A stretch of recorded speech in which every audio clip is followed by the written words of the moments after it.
आज हमारे पास है फिजिक्स का यूनिट नंबर 8 9th क्लास का, जिसका यूनिट का नेम है thermal properties of matter.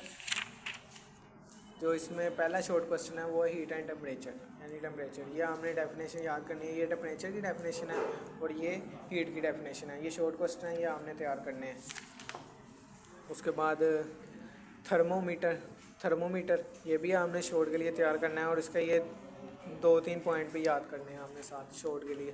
Liquid in ग्लासिक thermometer, इसकी भी डेफिनेशन याद करनी है और ये इसके जो रेंज वगैरह दी हुई है ना, ये हमने लाजमी तैयार करनी है। उसके बाद lower and upper fix point, इसकी भी डेफिनेशन याद करनी है।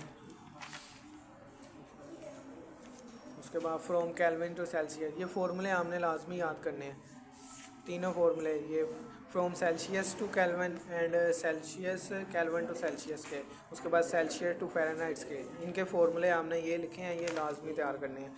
उसके बाद स्पेसिफिक हीट कैपेसिटी, ये मोस्ट इंपॉर्टेंट शॉर्ट क्वेश्चन है, ये हमने लाजमी देखना है। इसकी डेफिनेशन, इसका ऐसा यूनिट, इसकी डेरिवेशन, ये सब कुछ हमने तैयार करना है। उसके बाद importance of large specific heat capacity of water, इसकी भी डेफिनेशन देखनी है, इसकी ये रेंज वगैरह देखनी है, नंबरिंग वगैरह और थोड़ी बहुत एक्सप्लेनेशन भी। उसके बाद हीट कैपेसिटी, इसकी भी डेफिनेशन, डेरिवेशन और इसका फार्मूला और इसका भी ऐसा यूनिट हमने तैयार करना है।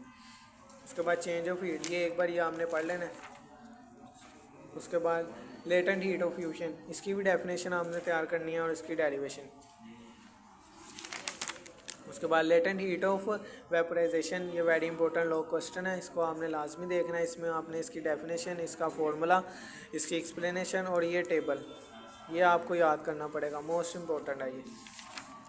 उसके बाद द इवेपोरेटर, ये लॉन्ग शॉर्ट दोनों में आता है। ये इसकी डेफिनेशन, शॉर्ट आए तो डेफिनेशन लिख देनी है, अगर लॉन्ग आए तो ये सारी इसकी एक्सप्लेनेशन भी लिखते हैं। इसकी एक्सप्लेनेशन में हमने temperature, surface area, wind, nature of liquid, इनको भी थोड़ा थोड़ा एक्सप्लेन करना है। उसके बाद थर्मल एक्सप्लेनेशन, ये भी शॉर्ट और लॉन्ग दोनों में आती है। इसकी डेफिनेशन, इसकी एक्सप्लेनेशन हमने लाजमी करनी है। ये linear thermal expansion in solid, ये भी उसी में आ जाता है, यहाँ तक हमने इसको करना है। उसके बाद वॉल्यूम थर्मल एक्सप्लेनेशन, ये भी उसी का हिस्सा है, थोड़ा सा हमने इसको देख लेना है।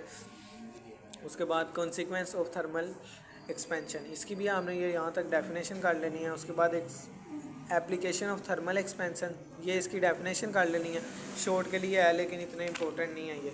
उसके बाद थर्मल एक्सपेंशन ऑफ लिक्विड, इसकी भी डेफिनेशन कर लेनी है और इसकी ये जो 2 टाइप्स हैं ये याद रखनी है। उसके बाद ये यूनिट हमारे पास ख़त्म हो गया। अब इसके भी इंपॉर्टेंट न्यूमेरिकल्स देख लेते हैं। जो इसके इंपॉर्टेंट न्यूमेरिकल्स हैं वो हमारे पास 8.1, 8.2 एंड 8.5।